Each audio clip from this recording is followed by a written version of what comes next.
சொல்கிறது, இரவும் பகலும் கர்த்தனின் வார்த்தை மேல் தியானமா இருக்கிற மனுஷனோ பாக்கியவான். அப்படின்னா அர்த்தம் என்ன?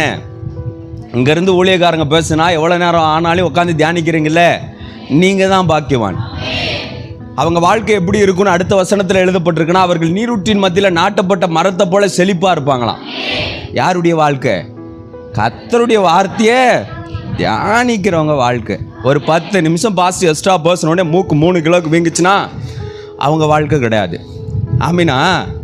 கர்த்தருடைய வாழ்க்கை, கர்த்தருடைய வார்த்தையை தியானிக்கிற தேவ பிள்ளைகளாய் நீங்கள் மாறுவீர்கள் என்றால், அது சாயந்தரம் வச்சாலும் சரி, நைட்டு வச்சாலும் சரி, நாங்கள் வந்து தேவாலயத்தில் உட்காந்து கர்த்தருடைய வார்த்தையை நாங்கள் தியானிப்போன்ற பிள்ளைகளாய் நீங்கள் இருப்பீர்கள் என்றால், நான் தீர்க்க தரிசனமாக உங்கள் வாழ்க்கையை பார்த்து சொல்கிறேன், நீங்கள் நீரூற்றின் மத்தியிலே நாட்டப்பட்ட மரத்தை போல நீங்கள் செழிப்பாய் தான் இருப்பீங்க.